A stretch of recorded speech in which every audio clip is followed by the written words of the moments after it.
Okay, welcome back. We are going to have another session of Tucci stream reading. And for this, I am specifically going to, I am actually going to skip away from my normal reading schedule that of stuff I have, and I'm going to read an article from The New Yorker, specifically, So You Want to Be a Dissident. Let me just confirm that the sound is good. Check. Check. Check. Okay, good. So You Want to Be a Dissident in The New Yorker by Julio Angwin and Ami Fields-Meyer. I hope I'm pronouncing those names correctly. By the way, I was only able to fit part of the article in the description for this YouTube stream, but if you get a chance, definitely check it out on the New Yorker website. Throw them a few clicks, throw them a few dimes, to get the word out there. And this is going to be a long one because the provided listen to this story, which I assume is generated by AI on the New York website, is 28 minutes. So here we go. Once upon a time, say several weeks ago, Americans tended to think of dissidents as of another place, perhaps, and another time. They were overseas heroes, names like Alexei Navalny and Jamal Khashoggi, or Nelson Mandela, that one I know how to pronounce, and Mahatma Gandhi before them, who spoke up against repressive regimes and paid a steep price for their bravery. But sometime in the past 2 months, the United States crossed into a new and unfamiliar realm, one in which the consequences of challenging the state seem to increasingly carry. The sitting president, elected on an explicit platform of revenge against his political enemies, entered office by instituting loyalty tests, banning words, purging civil servants, and installing an FBI director who made his name promising to punish his boss's critics. Retribution soon followed. For the sin of employing lawyers who have criticized or helped investigate him, President Donald Trump signed orders effectively making it impossible for several law firms to represent clients who do business with the government. For the sin of exercising free speech during campus protests, the Department of Homeland Security began using plainclothes officers to snatch foreign students, legal residents of the United States, off the streets, as the White House threatened major funding cuts to universities where protests had taken place.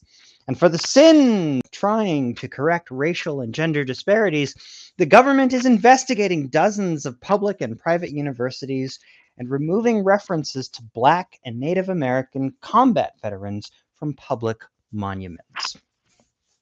That is just a little editorializing here. That is especially heinous. That is especially heinous to remove those names of people who have fought and died for this country from monuments. That is fucking disgusting. And that alone would, be an offense that would warrant an impeachment, in my opinion. Anyway, meanwhile, Elon Musk, Trump's aide-de-camp, has taken a chainsaw, literally, to the federal workforce, dispatching his deputies to storm agencies and workers who tried to stop his team from illegally downloading government data. Musk, who regularly takes to his social media platform to harass government workers, has also incited an online mob against a blind nonprofit staffer who mildly criticized his work and called for prison sentences for journalists at 60 Minutes, who questioned his shuttering of a federal agency. More people who never aspired to be activists but oppose the new order are finding that they must traverse a labyrinth of novel choices, calculations, and personal risks. Ours is a time of lists, of deep state figures to be prosecuted, media outlets to be exiled, and gender identities to be outlawed. Even the list of professions facing harsh consequences for their day-to-day work is growing. A New York doctor incurred heavy fines from a Texas court for providing reproductive health care. A New York court refused to enforce the fine. In Arkansas, a librarian was fired for keeping books covering race and LGBTQ issues on the shelves. A member of Congress who organized a workshop to inform immigrants in her district of their rights under the United States Constitution was threatened with federal prosecution. Side note, this was actually written a couple weeks prior to today, and this does not even cover the arrest of what's her name? Of Judge Judy Dugan. I believe it's Judy Dugan. Judge Dugan. Hannah Dugan. Sorry. Judge Hannah Dugan of Milwaukee. So when you are arresting judges for doing their job, that crosses a line into tin pot dictatorship. The climate of retribution has caused many to freeze. Wealthy liberal donors have paused their political giving, concerned about reprisal from the president. One Republican senator dropped his objection to Trump's Pentagon nominee after reportedly receiving credible death threats. You know, I want to make a point here, which is, fascism resorts to violence because that's the only option they have. Fascism cannot win on the merits of an argument. Fascism cannot even win on legal merits, as demonstrated by their arresting of a judge, Judge Dugan of Milwaukee. So violence and credible threats to life, like this one Republican congressman, that is the only way they can succeed. Others who are under pressure from Trump have opted for appeasement. Universities have cut previously unthinkable deals with the administration, which threaten academic freedom, such as Columbia's extraordinary promise to install a monitor to oversee a small university department that studies much of the non-Western world. A growing list of law firms has agreed to devote hundreds of millions of dollars in legal services to the president's personal priorities in the hope of avoiding punishment. Some in the opposition party have even whispered concerns that if they protest too much, Trump will trigger martial law. I don't know. I think Chuck Schumer should have shut down the government, but we're past that. But fear has not arrested everyone. Hundreds of thousands of people demonstrated in all 50 states on April 5th to register their discontent with the new government. For weeks, protesters have let out their fury at dealerships for Musk's Tesla, contributing to a nearly 30% drop in the company's share price since January. Fired national park employees scaled Yosemite's El Capitan and draped an upside-down American flag, a symbol of distress, across one of the monolith's cliff faces. In the well of the U.S. Senate, Cory Booker, a New Jersey Democrat, delivered a historic 25-hour speech in defiance of Trump's agenda, electrifying a party whose spirit had begun to ebb. I also want to point out that Cory Booker broke a record that was previously held by Strom Thurmond in 1950 or 60, whatever, where he basically held a filibuster to prevent the passing of the U.S. Civil Rights Act. And for Cory Booker to stand up and fight back and supplant Strom Thurmond and win that record, that is so important. That is so incredibly important that is one of the records in the United States and in our proud history, that we have people like Cory Booker. Never mind that he's probably going to run for president in 2028. Anyway, these early actions may feel limited, even anemic, to Americans who recall images of approximately 4 million Women's March participants swarming cities across the nation at the start of Trump's first term. But data from the Crowd Counting Consortium, a joint project of the Harvard Kennedy School and the University of Connecticut, go UConn, which counts the size of political crowds at protests, marches, and other civic actions, indicates that there are many more demonstrations unfolding in the United States than there were at this point during the first Trump administration. In the period between the 2017 inauguration and the end of that March, the consortium tallied about 2,000 protests during the same period in 2025. It counted more than, oh, sorry, I screwed up the pronunciation of the period. Okay, about 2,000 protests in 2017. During the same period in 2025, it counted more than 6,000. 6,000 protests is pretty good. But the American approach to dissent will likely have to evolve in this era of rising competitive authoritarianism, wherein repressive regimes retain the trappings of democracy, such as elections, but use the power of the state to effectively crush resistance. Competitive authoritarians such as Viktor Orban in Hungary raised the price of opposition by taking control of the referees, the courts, the media, and the military. In the United States, many of the referees are beginning to fall in line. We analyzed the literature of protest and spoke to a range of people, including foreign dissidents and opposition leaders, movement strategists, domestic activists, and scholars of nonviolent movements. We asked them for their advice in the nascent weeks of the Trump administration for those who want to oppose these dramatic changes but harbor considerable fear for their jobs, their freedom, their way of life, or all three.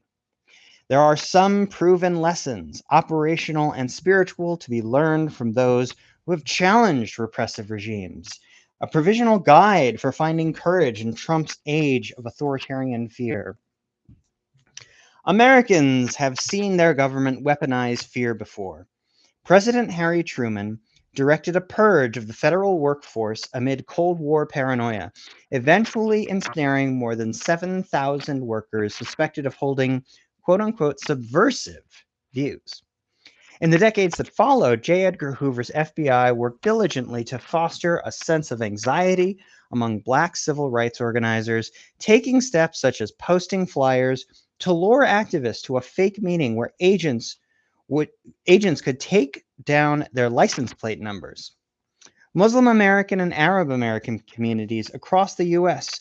were intensely surveilled after September 11, 2001, by plainclothes detectives who spied on mosques and gathered names and personal details of students attending Muslim campus group meetings. One hears echoes of these earlier chapters in today's political moment.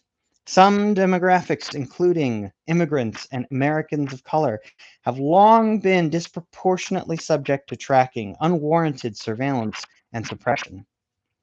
Quote, institutions that have mostly felt themselves protected from political retaliation now find themselves feeling some of the vulnerability that marginalized communities have long felt, said Faiza Patel, the senior director of the Liberty and National Security Program at the nonpartisan Brennan Center for Justice. But the fear now is different in kind. The sweeping scope of Trump's appetite for institutionalized retaliation has changed the threat landscape for everyone, almost overnight. In a country with a centuries-long culture of free expression, the punishments for those who express even the slightest opposition to the administration have been a shock to the American system. There is hope, though. Political science research reveals that autocratic leaders can be successfully challenged.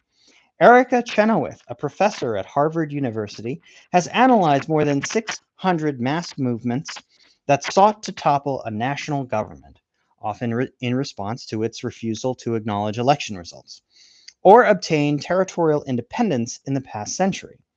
Chenoweth found that when at least 3.5% of the population participated in nonviolent opposition, movements were largely successful. I actually read the book that this is detailed in, called "This Is an Uprising." I highly recommend you read it. You can buy it on Amazon, and you can rent it from your local library, at least for now. So definitely check that out. This is an uprising. Chenoweth's data also show that nonviolence is more effective than violence, and that movements do better when they build momentum over time. Think a long-lasting general strike or wildcat walkouts rather than a one-time action.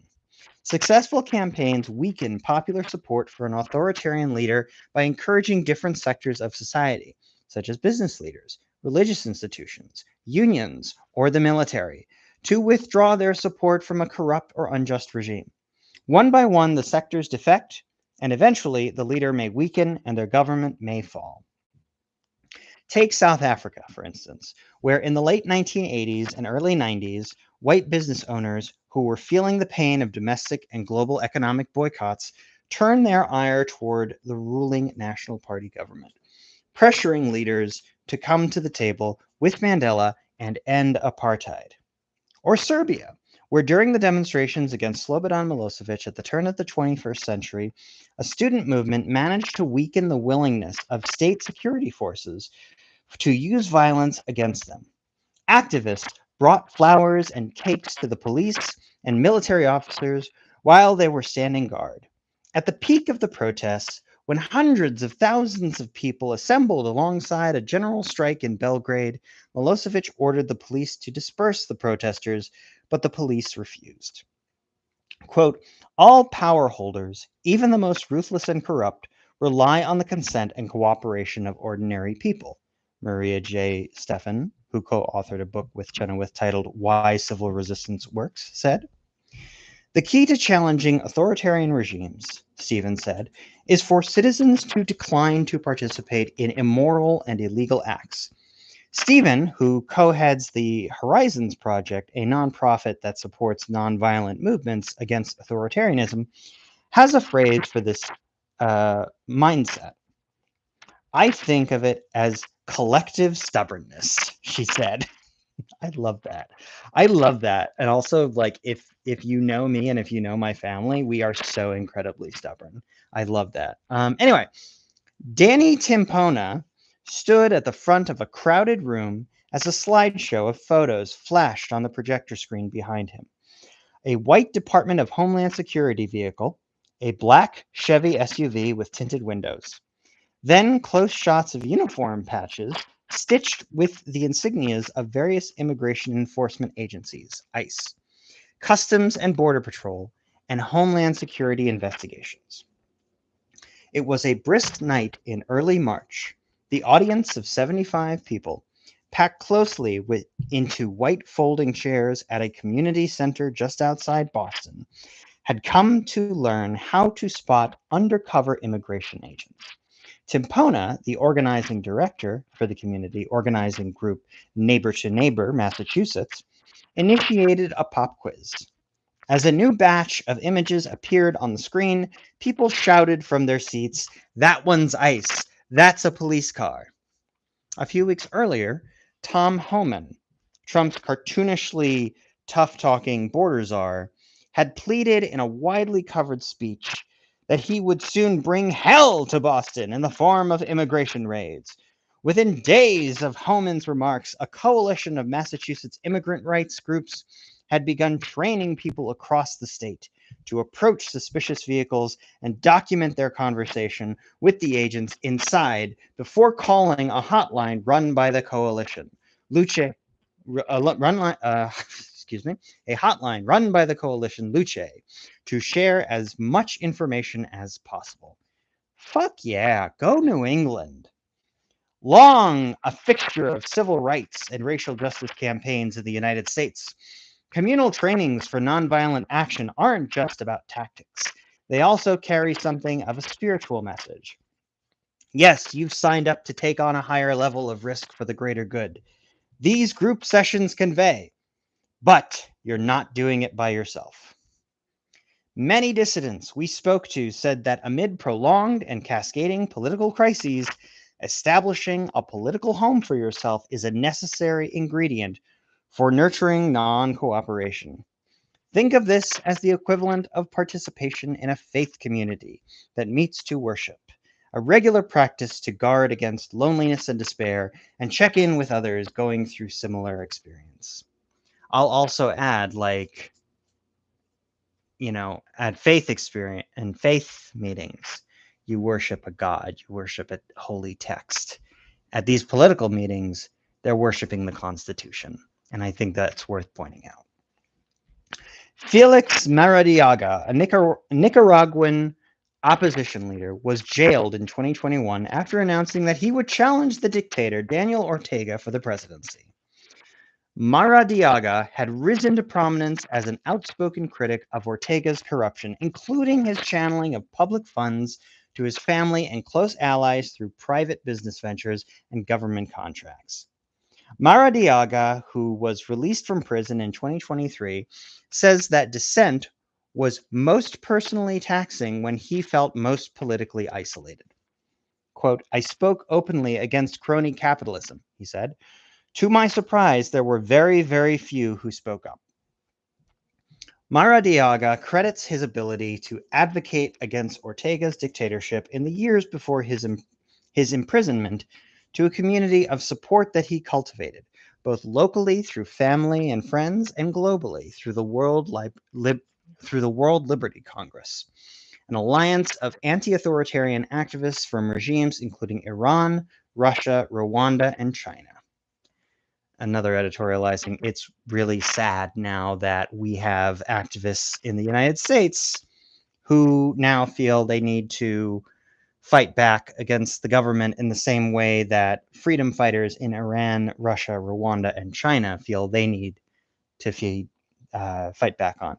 And for the record, I am not suggesting or condoning or approving violence.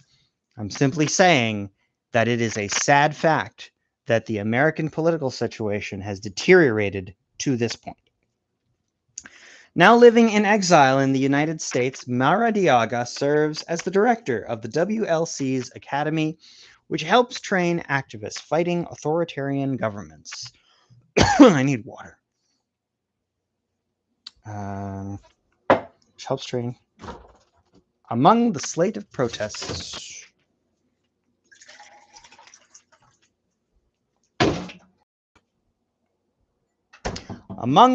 protest tactics that he teaches, he says none may be as important as finding your people. Quote, "Having a community is a powerful tool of resilience." I will also say to anyone who's listening to this, if you are looking for your community, there are easy ways to find it, especially outside of social media. Go to mobilize.us. Go to other activist and volunteer websites. Mobilize US is probably the best for these particular scenarios, but it's there. It's just type in your zip code, look at the options, see what you want to do, and do it.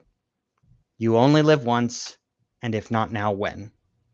Because you will be asked by your children and grandchildren, what did you do when American fascism came to power? And so I say go to mobilize.us, find your group.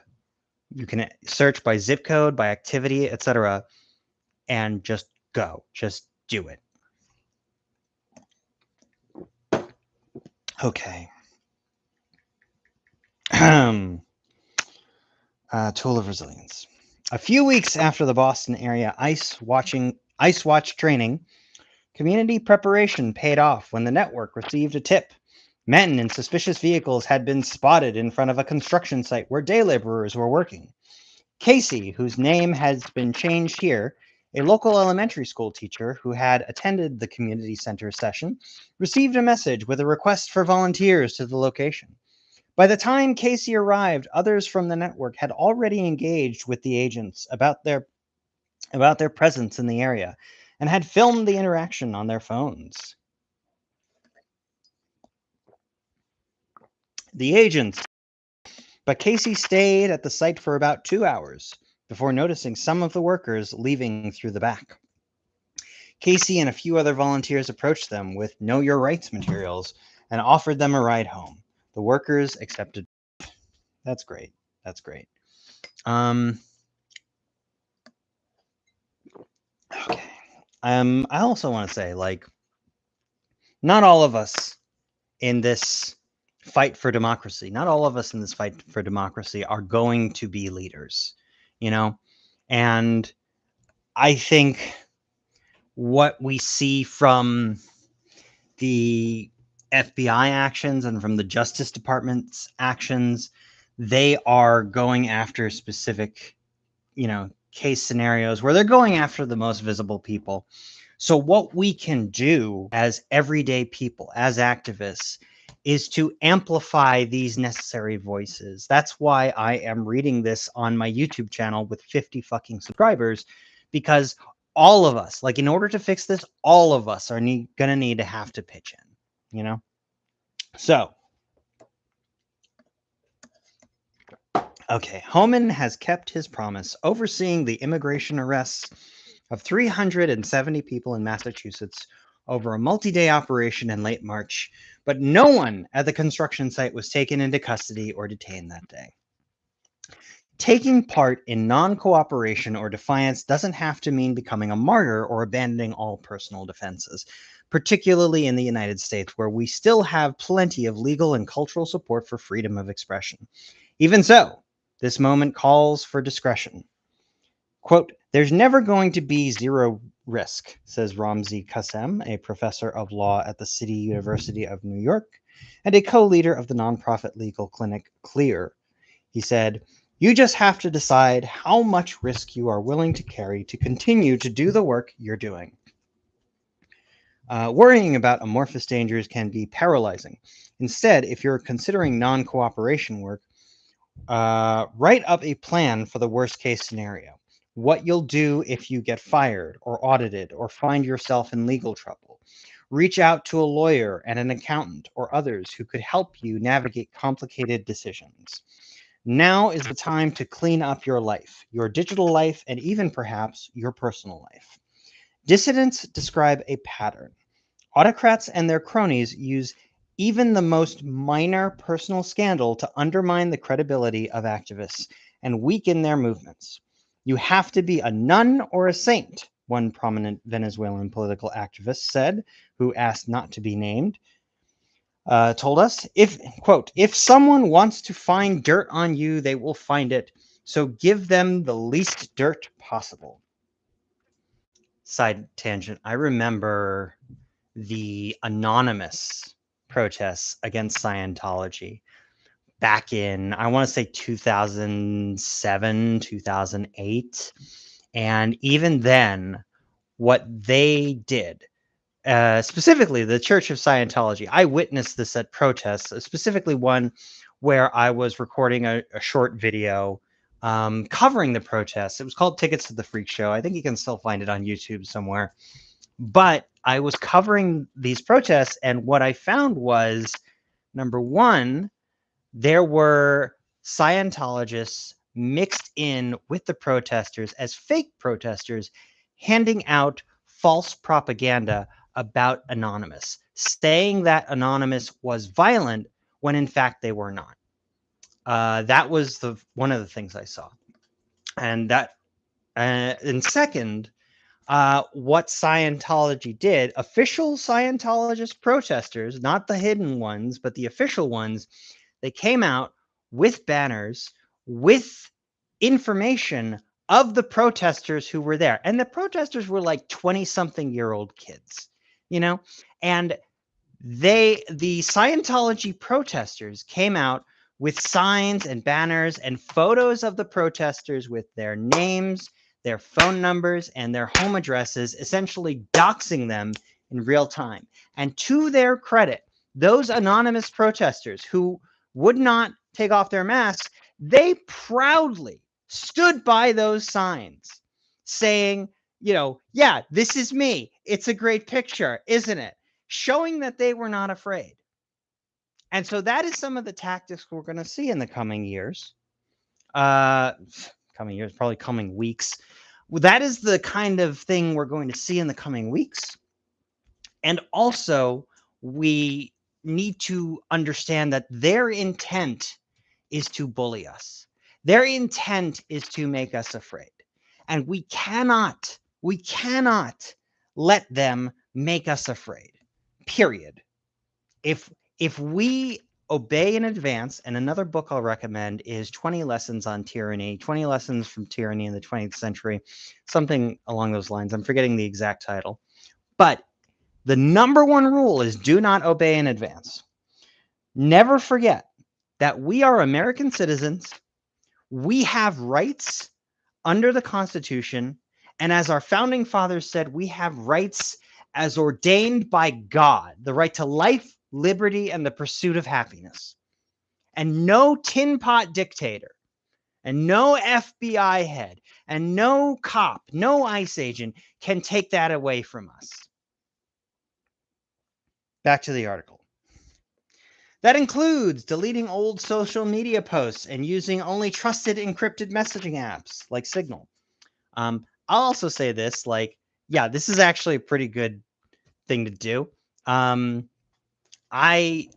This is another tangent, but media, and I deleted my Twitter months ago because I'm just sick and tired of the bullshit. Like, I don't understand why social media became so important. Like, I originally like social media is like, it's so fucking pointless. It's so pointless. You can get so much more clear information from an RSS feed, an RSS reader, if you know what that is. But I would say, and I'm not saying that I've done this, but I would say definitely, if you've got a day free, you can Facebook and most other posts and search for most other websites and search for terms like curse words. And you can just do a search on Facebook, at least, for all of the posts that you have made that contain curse words, and then you can go in and delete them. So food for thought. Back to the article. That includes deleting old social media posts and using only trusted encrypted messaging apps. Sadly, cleaning up might mean swearing off dating apps, or at least going the extra mile to verify that potential suitors are who they say they are.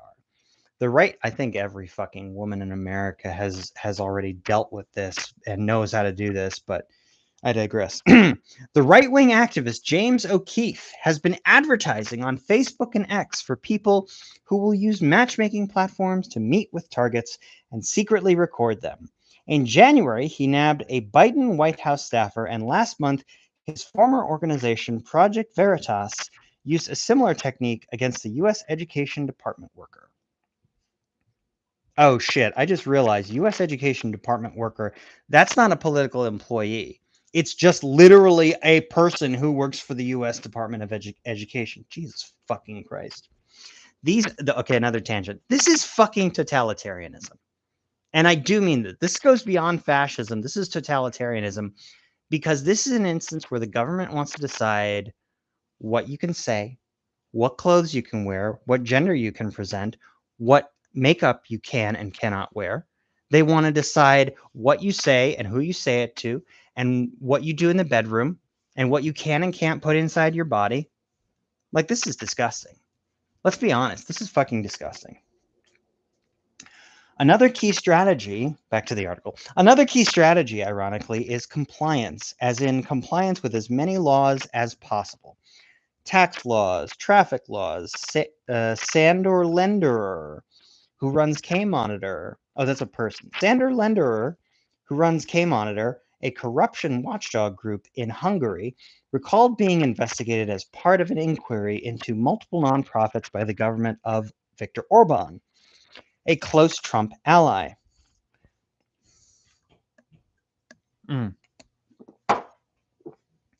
Lederer said that the organizations were targeted as part of the regime's strategy to never talk about the substance of the issues that his anti-corruption group has raised, but instead to find something to disable and distract dissidents. Quote, "It's more about keeping us busy rather than shutting us down," he added. Lederer said that he resents having to be paranoid, but that now he does everything by the book. If a PhD student wants to interview him for a project, He requires an email from a university address, a letter from the professor, and other due diligence to prove the request isn't some kind of entrapment. This is a bad way to live, he said. You always have to think who is going to trick you or fool you. That leads to the next strategy, compartmentalization. Don't share information with anyone you don't really trust. Side tangent, I totally recognize the irony of the fact that I am saying that as I am reading this article aloud on YouTube, but anyway, too little too late. Technically, compartmentalization can mean having separate work and personal devices, such as phones and computers, so that if one is searched, the other remains untouched. But it's a mistake to think technology is the only way that information leaks. Those who defend women seeking abortions in the US states where it is illegal warn that when women are betrayed, it's usually not through digital surveillance, but actually through someone they know, a friend, a relative, nurse, or current or former partner. This is where code words can be helpful, allowing you to talk about sensitive topics where you might be overheard. Yeah, I also want to add some additional context to this. 3/4 of rape cases in the United States are committed by someone the victim already knows, a friend, a partner, a relative. Only 25% of rape cases are committed by strangers. So keep that in mind. But there is a fine line between discretion and self-censorship. The key is to pick your battles. Fight about the speech you want to fight about, not the speech that isn't important to you. Be cautious, but don't silence yourself, said David Kay, a human rights lawyer. One night in February, shivering residents of Washington, D.C. gathered in front of the John F. Kennedy Center for the Performing Arts. Performers in drag twirled and twerked in acrobatic formations as the swaying crowd shouted the lyrics of Chappell Roan's dance ballad, Pink Pony Club. The scene was equal parts dance party and street protest. One day earlier, Trump had moved to seize control of the Kennedy Center's board and programming, citing drag shows held there the previous year as his rationale. Trump had vowed on social media in all caps, "No more drag shows." I won't do the impersonation voice. I won't. It's tempting amid a mounting assault on the constitutional order to dismiss revelry as a flimsy, even inappropriate tactic to meet the political moment. In the combat theater of American democracy, what meaningful advances could come of a few hundred people gyrating and raising hand-lettered signs on a street corner? According to Kaya Chatterjee, one of the organizers of the Kennedy Center event, there are some critical advantages to gatherings like this. Chatterjee believes that through the rising authoritarian tides, places where people can enjoy one another's company are a beachhead where organizing can begin. They want us to be so afraid, she said, and the only way to counter fear is with joy. I wholeheartedly agree. In January, Chatterjee launched a new organization, Free DC, with a goal of achieving what the district has never been able to obtain in decades of fighting, self-governance. DC has been seeking statehood for generations, but its autonomy has increasing relevance given Trump's norm-defying efforts to consolidate power over the nation's courts. Congress and military and intelligence services. Oh, that's a sentence. Trump's norm-defying efforts to consolidate power over the nation's courts, Congress, and military and intelligence services. Period. It's much easier for federal authorities to deploy the military in a federal district than it would be in a state. That means that any civil resistance could be crippled in the nation's capital. When you have an authoritarian, it matters very much if you can organize in the capital, Chatterjee said. Chatterjee is trying to unite her capital neighbors through drag dance parties, happy hours, bracelet-making bashes, and drum circles. In each of the city's 8 wards, Free DC organizing committees hold regular events with a stated mission to prioritize joy. 3.5 as members of the ward's population, or about 3,100 people. 3,100 people is not a lot. You can do, 3.5%, 3,100 people is not a lot. Chatterjee knows that figure, generated by Chenoweth's research, is not a guarantee of success, but it's a tangible and achievable target. It's painstaking work. For the first few weeks, the organization was growing by 400 people per week. Jeremy Hymans, the co-founder of Get Up, Australia's version of MoveOn.org, and a global organizing incubator called Purpose, describes the current moment as the least favorable environment for motivating large groups of progressives that he's seen in 20 years. Quote, "This is probably the low water mark in terms of both engagement and efficacy of mass movements," he said. Hymans points to an increasingly hostile digital landscape as one barrier to effective grassroots campaigns. At the dawn of the digital era in the 2000s,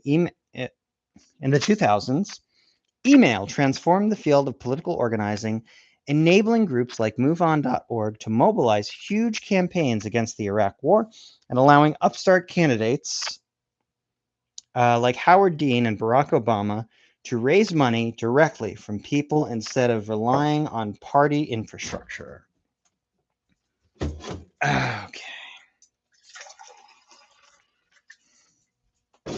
Okay.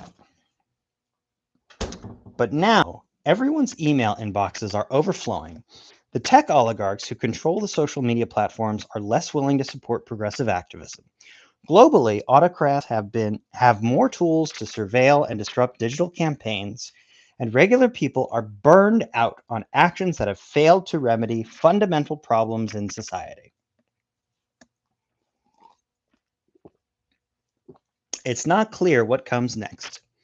Hymans hopes that new tactics will be developed, such as perhaps a new online platform that would help organizing, or the strengthening of a progressive media ecosystem that will engage new participants. Quote, "Something will emerge that kind of revitalizes the space."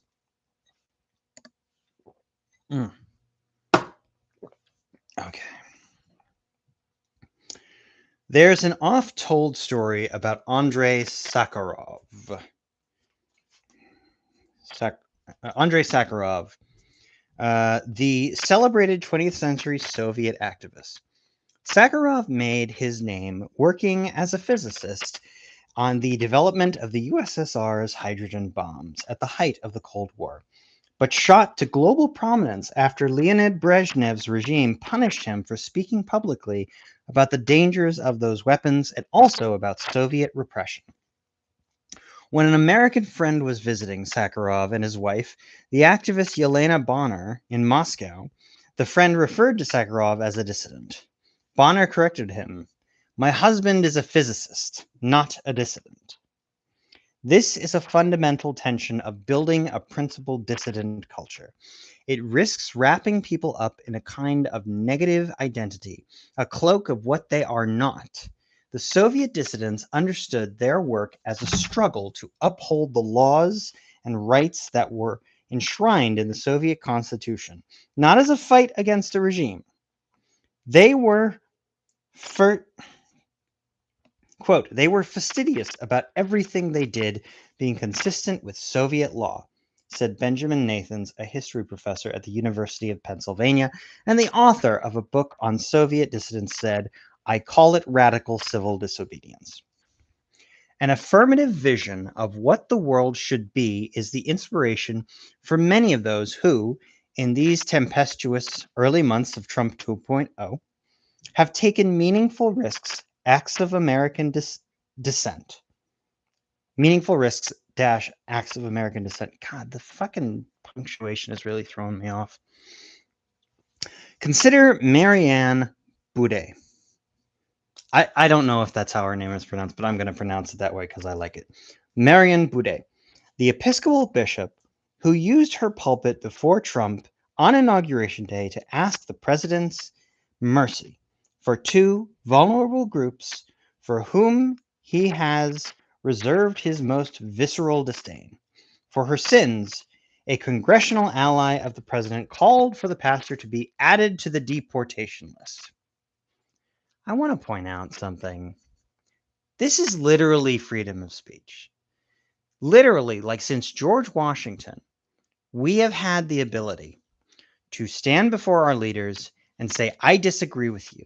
You're wrong. And we even have the right to go further than that. We can stand before our leaders and say, you're evil. We can stand before our leaders and say, you're a disgrace. We can stand before our leaders and say, you look like a fat pig. We can do that. That is part of our rights that have been granted by the Constitution and have been exercised as far back as George Washington. And we have seen a pattern over the last 9 years that conservative politicians are above reproach. They cannot be criticized. They cannot be confronted in any way. We saw this when Mike Pence went to watch Hamilton, and the cast at the end of Hamilton, after he was elected, by mind you, when he was vice president-elect, they came out up front and said peacefully, we hope you will consider the rights of all marginalized peoples, including Black, Brown, and LGBTQ. And Fox News was lit up with, oh, these people attacked the vice president. They cornered him. How dare they do this? And now we're seeing the same exact thing with Trump. Okay? We have a right to tell our leaders to go fuck themselves. Okay? We have a right to say that. And if we don't, that needs to be our choice, but it cannot be motivated by fear. Back to the article. Quote, you often need a martyr or someone very committed to act first, said Margaret Levy, a professor emerita of political science at Stanford University. As the crowd of dissenters grows, she said, it generates a, quote, belief cascade, unquote, which sweeps greater numbers into a greater sense of comfort and security when participating in acts of defiance. The price for those who stand directly in the way of Trump's plans may indeed grow steeper in the coming months and years. But these early acts, as much as they are oppositional, also point to a coherent vision of a just and compassionate society. Even in their darkest hours, in the late 1970s and early 80s, when the KGB sent many Soviet dissident leaders to forced labor camps and psychiatric institutions, the activists continued writing their books, making their art, and publishing their newsletters. And when they gathered, they raised their glasses in the traditional toast to the success of our hopeless cause. And in 1989, the Berlin Wall came down. That's a great article. I'm gonna put a link in the comments, but that's a great article. Like, if you get a chance, like I said, go read it, go check it out, go throw the New York Times and extra clicks. And I hope that if you're listening to this, that you will take precaution, but action. Again, you can find a group on mobilize.us or any number of other volunteer groups. Join a civil society group. And for those who are disabled in some way or can't walk around or are antisocial, there are lots of volunteer groups that allow you to work in private. There are lots of volunteer groups that they will just give you a stack of postcards and you can you write postcards to voters. And it's super easy. You can write them at home, put the stamps on them or turn them back in as a pile, and your team leaders will put stamps on them and they'll go out to voters. And that could make a difference. That could make a huge difference. There was one congressional race, or maybe it was a state legislator race, but it was in like 2017 or 2018, that it was literally decided by a flip of a coin. And I say that literally because they had done multiple recounts and the people who voted for both candidates was even matched. It was completely split. It was completely equal on both sides. And what decided it was literally the two candidates came together and they agreed, okay, we're going to flip a coin. And that decided who was the elected official because they were tied in every other vote count.